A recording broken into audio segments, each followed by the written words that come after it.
Hola, bienvenidos a mi canal de YouTube.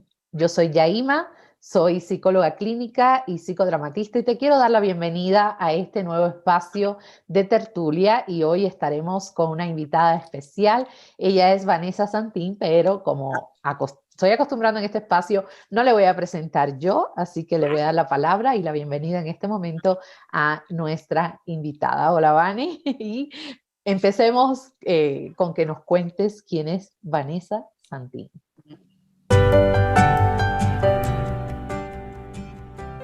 Hola Yaima, hola con todos. Mi nombre es Vanessa y bueno, soy psicóloga y soy un amante de la música, del teatro, de la poesía,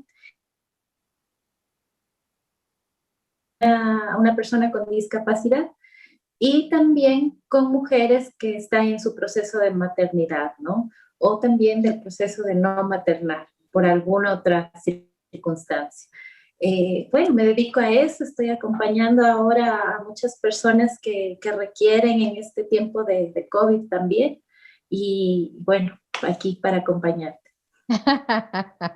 Bueno, me encanta hablar contigo, Vane. Sabes, nosotras nos conocimos desde el 2015, Ujú. cuando a pocos meses de yo llegar acá a Ecuador, hago contacto con el campus grupal, que es el espacio donde radica la Escuela de Formación de Psicodrama acá en Quito. Y el psicodrama fue nuestro espacio de encuentro. Y quisiera que partiéramos hablando desde ahí, o sea, ¿qué te sedujo a ti para formarte como psicodramatista, que es una de las tantas cosas que compartimos, ¿no? Ambas. Bueno, el psicodrama llegó a mí antes de hacer la formación desde otros procesos, ¿no? De psicología. Y bueno, me fue enganchando toda esta propuesta terapéutica porque, bueno, siempre tuve vínculo con el arte y siempre vi que era una forma terapéutica el expresarse a través del cuerpo y a través de la palabra, ¿no? Y cuando llegué, bueno, al campus por este tema del arte vinculado a la salud mental, fue cuando encontré ya por sentado, ¿no? El encuentro del cuerpo, la voz y con otros para acompañarnos y sanar muchísimas cosas que han venido a nuestra vida, ¿no? A nuestro camino. Ujú. Y fíjate que dices así a nuestra vida, y es que el psicodrama, uno de los regalos, de los tantos regalos que nos hace, es entregarnos un espacio también para trabajar nosotras mismas con nuestros propios conflictos y nuestros propios problemas. Entonces, cuando tú te formas, no solamente estás adquiriendo un conocimiento, unas habilidades para ayudar a otras personas, sino que también incluso en la concepción que tiene la formación, contiene espacios terapéuticos para nosotras trabajar con nuestras propias historias. Entonces, realmente es mirar a la persona íntegramente y mirar la formación y la educación íntegramente también, porque nos van enseñando en la formación de psicodrama teorías, metodologías, filosofía, desarrollamos habilidades, pero trabajamos lo nuestro, ¿no?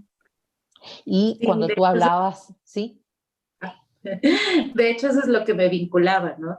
El tema de empezar a trabajar desde lo que yo podía vivir, ¿no? Y con los otros, porque estamos viviendo en sociedad. Ujú, ujú. Mencionaste que trabajas en un hospital. Ujú. Acá, ¿qué es lo que te gusta de un lugar como ese, trabajar en un hospital ginecobstétrico?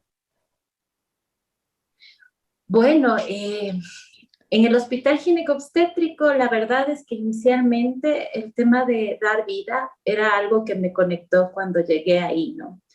Pero luego me fui dando cuenta de que había un montón de transiciones de las personas que llegaban a un hospital y me vinculé con el tema de la salud mental cuando alguien golpea la puerta buscando un auxilio, podría decirse, y estamos ya en un hospital buscando la forma de conectarle a la persona con su salud. Muchas veces se cree que el tema del psicólogo es para trabajar cosas como problemas generales, ¿no? Pero realmente estamos hablando de salud, no solamente de un problema al azar. Y cuando realmente alguien te golpea la puerta es porque en realidad lo necesita o hay alguna angustia detrás, ¿no? Entonces, trabajar en un hospital para mí ha sido un tema muy complejo, pero a la vez muy fascinante, ¿no? Desde el punto de vista en que uno está presente, totalmente presente, incluso en este tiempo de pandemia, donde dejamos el miedo, dejamos todo de lado para estar con el otro y acompañar al otro en lo que necesita saber, entender, aprender y avanzar, sobre todo avanzar. Ujú. Vane, hablando de esto de la pandemia, ¿no? ¿Cómo has vivido tú junto a los profesionales de la salud, que son tus compañeros, ahí en el hospital, este tiempo de pandemia? Ya vamos más de un año. O sea, en marzo se cumplió ya un año y estamos iniciando mayo. O sea, más de un año en medio de esta situación difícil de emergencia sanitaria. ¿Cómo lo has vivido ahí en el hospital con tus compañeros, los otros profesionales de salud? Bueno, la verdad ha sido bastante difícil el tema de estar en un hospital en el sentido de pandemia, porque, bueno, todos nos hemos enfrentado a algo nuevo, ¿no? Nadie nos preparó para esto y tuvimos pocos días, o en realidad días, horas para empezar a prepararnos e idear cómo manejar estos temas con otros. Ha sido difícil, nos hemos enfermado, han fallecido personas cercanas a nosotros, han fallecido médicos, personal de salud. En nuestro hospital hemos tenido bastante suerte en algunos sentidos y muy mala suerte en otros, ¿no? Nuestras familias se han visto muy afectadas. Si bien nos hemos cuidado y el hospital nos ha cuidado muchísimo, pero también nos hemos enfrentado a esta crisis también como seres humanos y como personal de salud, ¿no?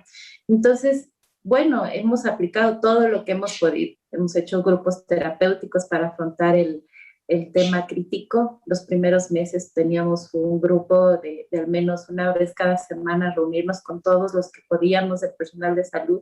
Hicimos con el 100% del hospital en los 3 primeros meses, 3 encuentros. Somos alrededor de 800 personas, así que fue bastante difícil sostener siendo 3 psicólogos, ¿no? Entonces, se logró hacer de todos modos, pero fue demasiado fuerte los primeros meses, sobre todo ante el miedo. Hoy estamos viendo las secuelas y en estas secuelas nos enfrentamos a temas de estrés postrauma, ya estamos viendo algunas consecuencias de depresión, trastornos de ansiedad. Y bueno, estamos ahí buscando formas de ir reconociendo estas problemáticas y atendiendo de forma oportuna en comunicación con otras instancias también que nos apoyen. Nos apoyó desde fuera a otra institución también para solventar un poco este proceso a nosotros como grupo, ¿no? Grupo de psicólogos. Y bueno, lo hemos ido llevando, ¿no? Lamentablemente al equipo también nos afectó a nuestras familias, así que lo más importante ha sido estar presentes con nosotros, buscando apoyos, ¿no? También, porque no solo ha afectado el tema emocional, sino hasta económico. Entonces, de todo, desde buscar apoyo en redes sociales como en redes afectivas, emocionales. Ujú. Sí, porque fíjate, ustedes ahí como profesionales de la salud tienen un área específica, profesionales de la salud mental. Entonces, entiendo y por lo que me estás contando, tienen un rol ya no solo en tiempos de pandemia hacia, y de pronto desde antes, ya tú nos contarás, pero no solo hacia las personas que serían como los usuarios o los pacientes de este hospital, sino que el trabajo en este tiempo también ha sido hacia los propios compañeros. ¿Ha habido peticiones así específicas al equipo de salud mental de psicólogos? Es bien pequeño el equipo, 3 psicólogos, un hospital, me imagino que llega un momento que se colapsa un poquito en demandas, pero ¿han podido ustedes como equipo de salud mental, equipos de psicólogos también acompañar a los propios colegas? Porque el desgaste profesional tiene que ser parte del escenario actual. Claro que sí. Hicimos 2 equipos. Bueno, tenemos 3 psicólogas clínicas y 3 psicólogos infantiles. y realmente el tema de pausas activas fue algo que nos ayudó muchísimo, ¿no? En realidad fue algo que ayudó a manejar el estrés dentro de los procesos porque nos costaba ir a trabajar. Al principio nos costaba llegar al hospital. Entonces, durante la jornada, cada psicólogo infantil volvió a la infancia, ¿no? A la expresión del cuerpo y a bailar.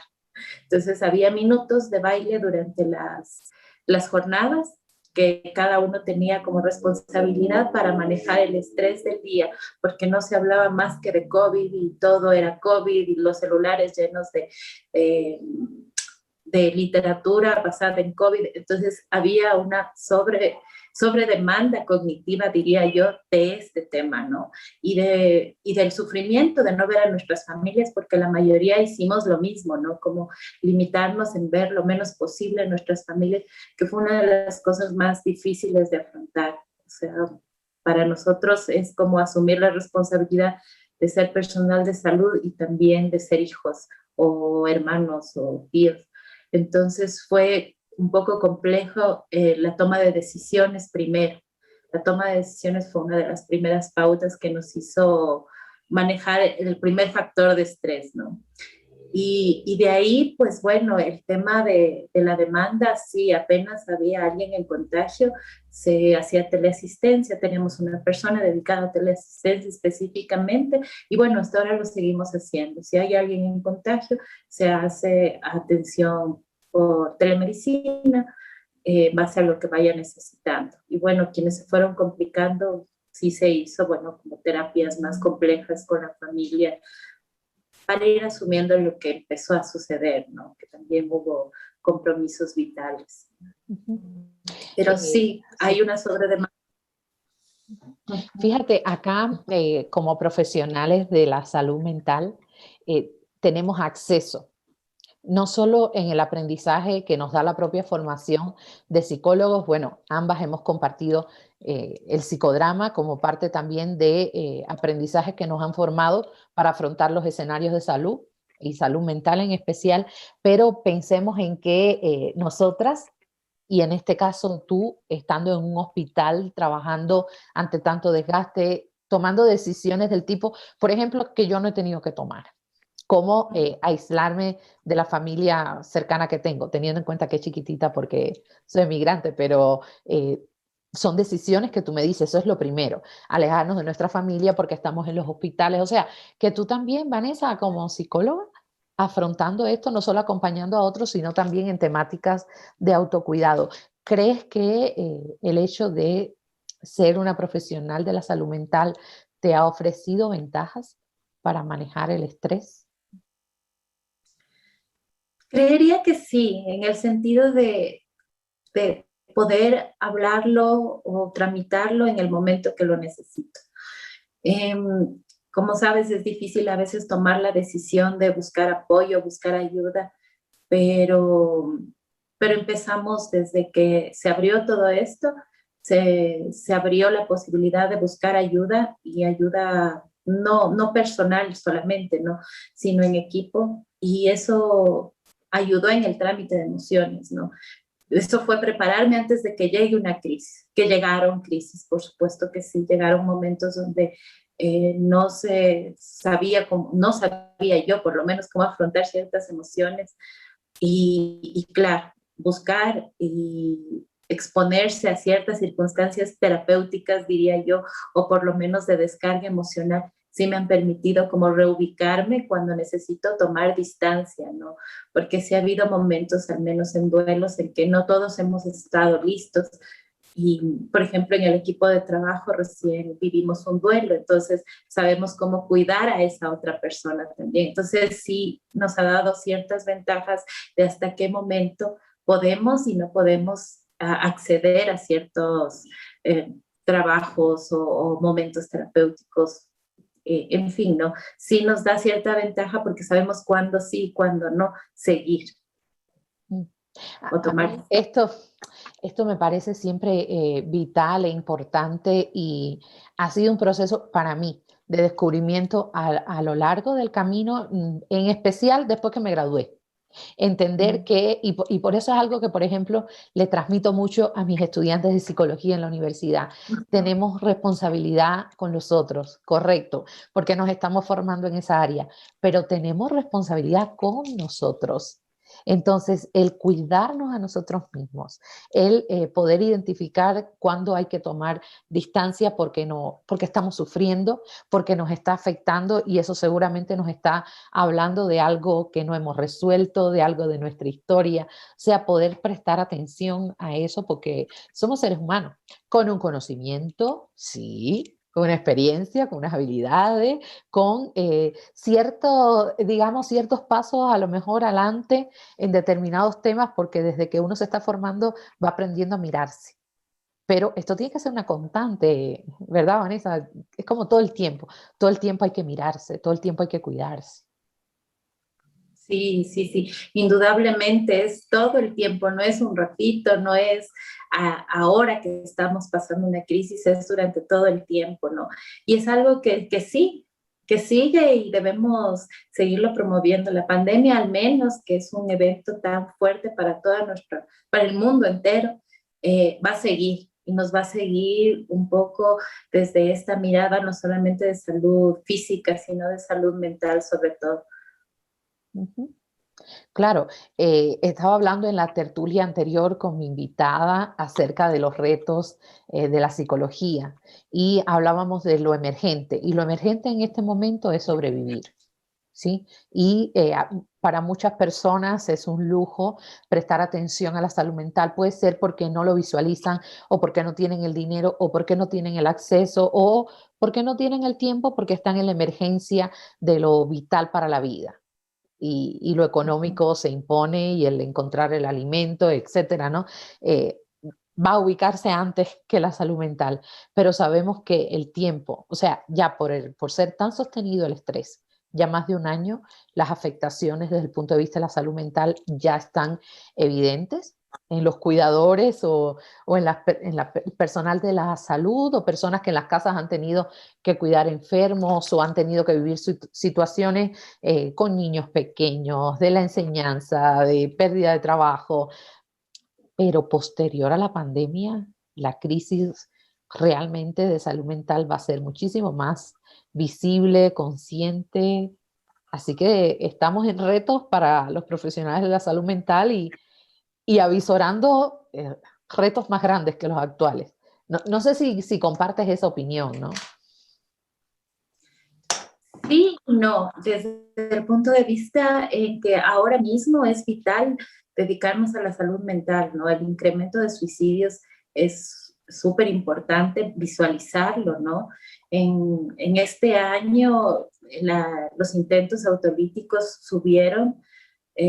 Nosotros hemos atendido al menos un 20% más de pacientes con intentos autolíticos y en el personal de salud aumentaron los decesos por este tema, ¿no? A nivel mundial, de lo que ya se sabe. Entonces, creo que es vital también dedicarle un tiempo al tema de salud mental. Yo sé que estamos sobreviviendo, pero sobreviviendo también a nuestra mente, a la frustración. Eh, Tenemos, por ejemplo, dos casos ahora en el hospital de personas que falleció mamá, papá, hermanos, pareja, o sea, fallecimientos múltiples, ¿no? Nosotros vemos alguna esquela en el hospital diaria para acompañar a alguno de nuestros compañeros. Entonces, ya se nos hace hasta terrible mirar cada vez redes sociales de nuestro hospital, porque es cada día dar un pésame, cada día es muy difícil, ¿no? Es muy difícil ir enfrentando esto y el personal de salud que sabemos que está sucediendo, ¿no? Porque hay cosas que no se ven o no se sienten cuando estamos a distancia, pero las estamos viviendo y cada vez tenemos más miedo también, ¿no? Y el miedo nos hace equivocarnos más o no tomar decisiones a tiempo o no cuidarnos de maneras más adecuadas desde los distintos puntos de vista, ¿no? Entonces sé que es una secuela, pero creo que es ahora cuando debemos generar otras oportunidades de salud mental, no sé, desde encuentros con los niños, también los intentos autolíticos en los niños han subido, Yo he atendido al menos 3 casos en los últimos 6 meses de niños que tuvieron intentos autolíticos, ¿no? Y uno falleció, lo que yo había visto tal vez en 10 años en mi consulta privada, vi en 6 meses, ¿no? Entonces puede ser que no suene mucho, pero en realidad para mí es bastante de lo que yo había visto en mi práctica diaria. Entonces sí creo que es importante como darle otra mirada o quizás otra atención distinta a estos encuentros con los demás, ¿no? Con los que no están hablando, los que no están teniendo voz, los niños no están teniendo voz tampoco, ¿no? Y bueno, hay muchos grupos de los que no se está hablando, ¿no? Ujú. Sí, me preocupan en especial, por ejemplo, bueno, está esta realidad de los profesionales de la salud. Después de tanto tiempo, hay evidentes signos de desgaste profesional. Y si pensamos en los grupos etarios, estás mencionando los niños, podemos pensar en niños y adolescentes, o sea, son dos grupos etarios que tienen muchísima necesidad de contacto con sus iguales, porque ellos están conformando su personalidad, su identidad y lo necesitan. O sea, el adulto parecería que lo puede manejar mejor. Hay que ver otros factores, ¿no? Que pueden hacer que una persona tenga un mejor afrontamiento o no. Pero realmente la situación de los niños y los adolescentes ya están dando bastantes muestras, ¿no?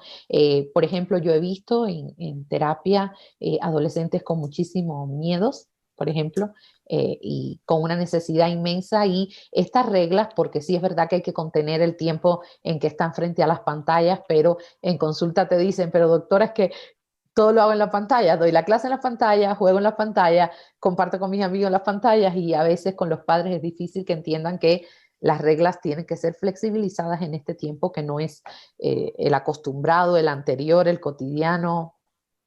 La realidad cambió y en ese sentido hay que prestar atención a estos grupos. Niños, niñas, adolescentes.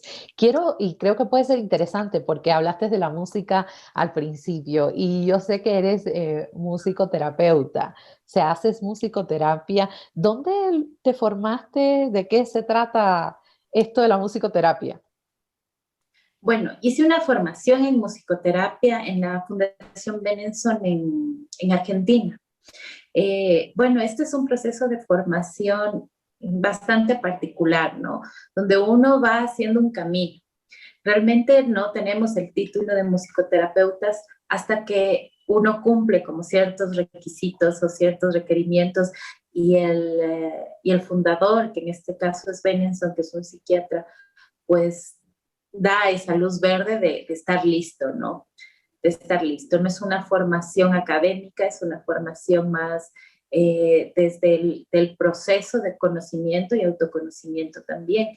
Es muy interesante porque yo siempre había visto la musicoterapia como estos ciertos requisitos musicales que te dicen cómo mejorar el estado de ánimo. Incluso había recetas, ¿no? Uno encuentra en internet que música es buena para alguna cosa, ¿no? Para el estrés, para la ansiedad. Pero realmente este enfoque se basa en el sonido propio de las personas, ¿no? En ir descubriendo la historia musical que todos tenemos, desde la armonía que uno puede tener y el ritmo que tiene en la vida.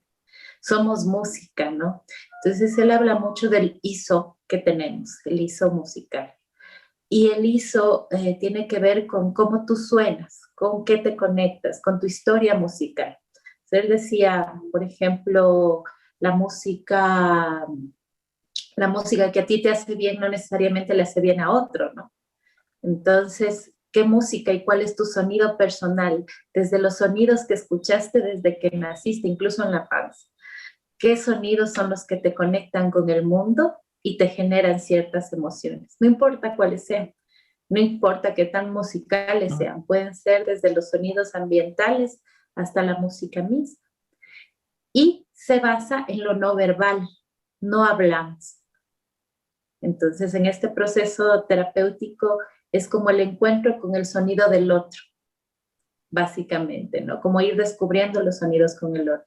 Y principalmente va dirigidos a personas donde no pueden o no tienen palabra, trastornos mentales, estados de coma, demencias, autismo. va dirigida a estos procesos donde no interviene la palabra por cualquier condición de salud.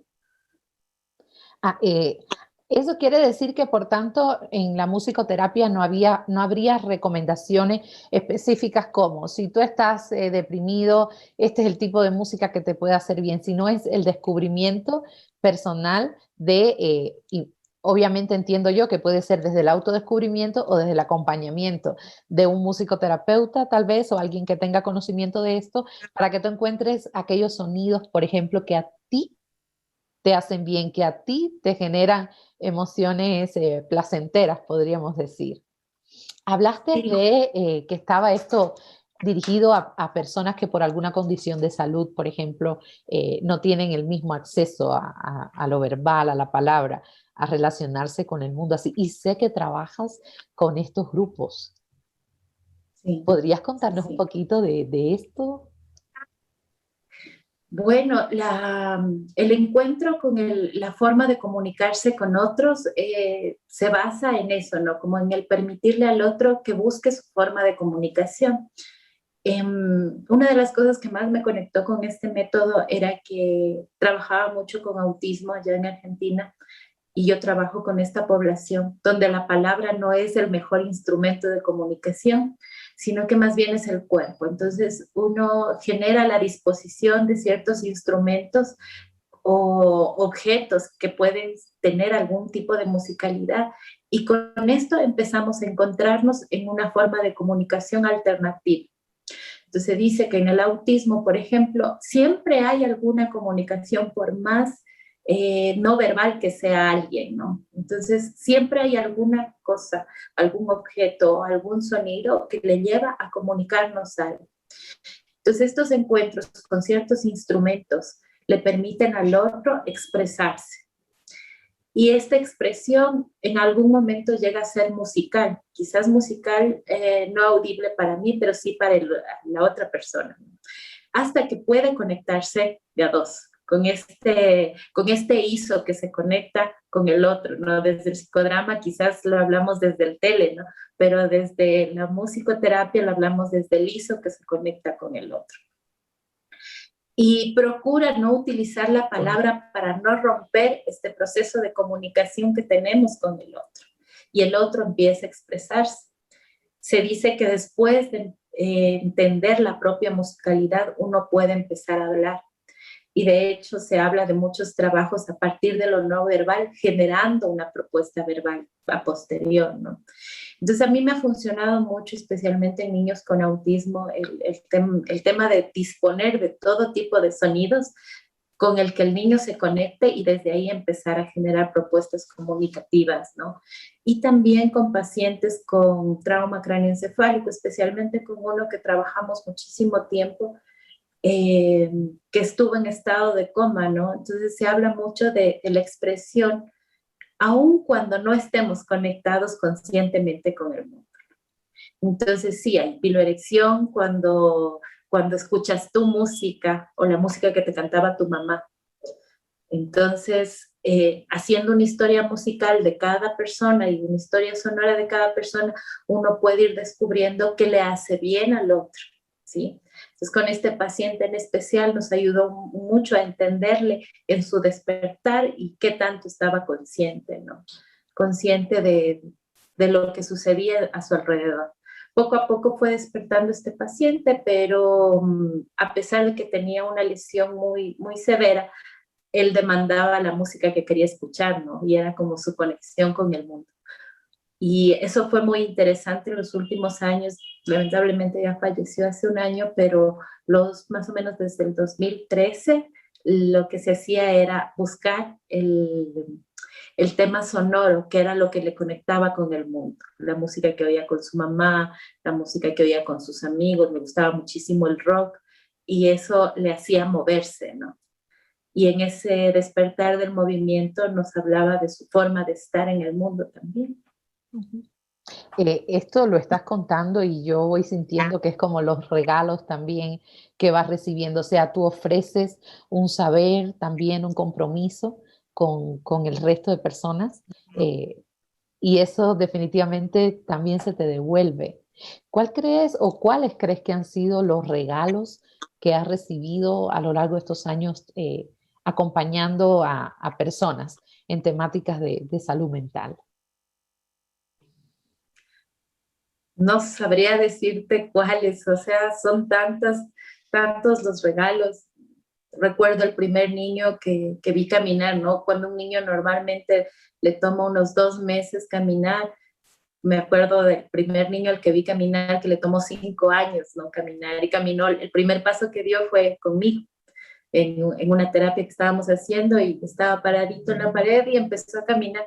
Y claro, indudablemente nunca lo voy a olvidar, fue, no sé, hace 15 años tal vez, ya, y todavía me conmueve ese día, ¿no? Ese día donde pude ver, ¿no? La iluminación de su mamá, la iluminación mía, y de él mismo descubriéndose en movimiento, ¿no? Hay muchísimos regalos, ¿no? Como ver se me viene ahorita a la mente uno de mis pacientes con autismo, que lo conocí cuando tendría unos 8 años, muy poca verbalización, y hace un año le vi graduarse de la universidad y fue como todo es posible. Bueno, ya he visto algunos graduados, ya me siento viejita, pero me conmovió porque fue mi primer paciente con autismo, ¿no? Con un grado de autismo.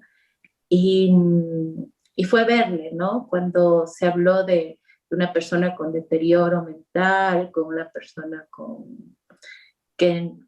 donde se le dio un diagnóstico de muchísimas limitaciones, ¿no?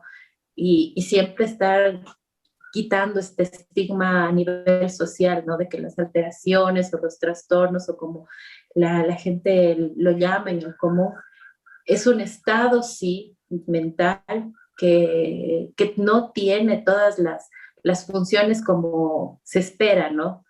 Y sin embargo tiene muchísimos potenciales que desarrollar. Y esos regalos y esas cositas pequeñitas me han dado a mí la oportunidad de ver la salud mental desde otra perspectiva, desde lo que desean vivir, desde sus derechos, desde su participación y saber que sí se puede hacer muchas cosas desde lo que el otro quiere. No sé, hay muchísimos regalos, ¿no? Como ver trabajar a mis pacientes con discapacidad intelectual, que me acuerdo que tenían diagnósticos terribles de psicosis y un montón de limitaciones escritas en sus historias clínicas y de pronto darles la oportunidad de formarse. Y me acuerdo que 3 de estos chicos que se formaron a los 6 meses estaban trabajando y estaban bajo acogimiento institucional porque estaban identificados como personas que no eran funcionales para la vida. Es decir, no. O sea, hay muchos regalos, ¿no? Muchísimos regalos que no podría dejar de enumerar, que más bien a mí me Sí. alimentado. Hay una frase que tú tienes en tu perfil y que a mí me llamó mucho la atención. Tienes escrito ahí, creer en lo invisible, escuchar más allá de las palabras. ¿Esto es una máxima en tu vida, Vani? Sí, sí. Yo soy muy hablador, pero sé que quizás la palabra no es lo más importante, ¿no? O sea, hay tanto que está detrás de las palabras, detrás de los ojos de las personas y sobre todo el haber trabajado tanto tiempo con personas que les fue negada la palabra o que no tuvieron palabra, me ha hecho entender que va mucho más allá, ¿no? Todo en la vida. Y mis palabras siempre dicen quizás el 10% de lo que está adentro. Así es. Vane, he disfrutado muchísimo esta tertulia, conversar contigo, de temas incluso que en otros espacios donde nos hemos sentado a conversar no los habíamos hablado. Sabes que estás invitadísima y eres muy bienvenida cada vez que quieras volver a este espacio de tertulia. Hay muchas personas que nos ven desde muchísimos países, ¿sí? Desde los Estados Unidos, México, Colombia, Perú, Ecuador, Argentina, desde Uruguay y sé que puede ser muy interesante todo lo que nos has estado compartiendo. No sé si manejas redes sociales, hay alguna manera en si alguien quisiera contactarte a futuro, escribirte, saludarte, compartirte experiencia, ¿tiene alguna forma de conversar contigo? Sí, claro, tenemos nuestras redes sociales. En Facebook nos encuentran como Medikids and Family. Bueno, estamos en proceso de transición, se va a llamar Neurocer ahora, nuestro peque centro. Trabajamos algunas personas ahí y trabajamos sobre todo con trastornos del espectro del autismo, entre otros muchos, ¿no? Y bueno, ahí nos pueden encontrar, somos un grupo de terapeutas que trabajamos desde los primeros días de vida hasta la edad que sea, ¿no? Porque siempre las afecciones, tanto de salud mental como emocionales en sí, están en todos los grupos etarios, ¿no? Entonces somos un grupo que estamos ahí trabajando por la salud mental. Yo voy a dejar escrito acá en la pantalla el enlace para que se puedan contactar con ustedes las personas que les interese saber un poco más del trabajo que están haciendo. No te me vayas, espérate un momento. Ya saben, tendremos muchísimos más espacios de estos. Si crees que es un contenido que le puede interesar a otras personas, te invito a que compartas este video. Y si aún no te suscribes a mi canal, me encantaría que lo hagas y que formes parte del grupo de personas que me acompañan cada semana a hablar temas de psicología, de la vida, de salud y en especial de salud mental. Espero que te cuides y te mando un fuerte abrazo. Vane, te quiero un montón y lo sabes, te mando un beso y vuelve Gracias. pronto por acá. Un abrazo. Chao.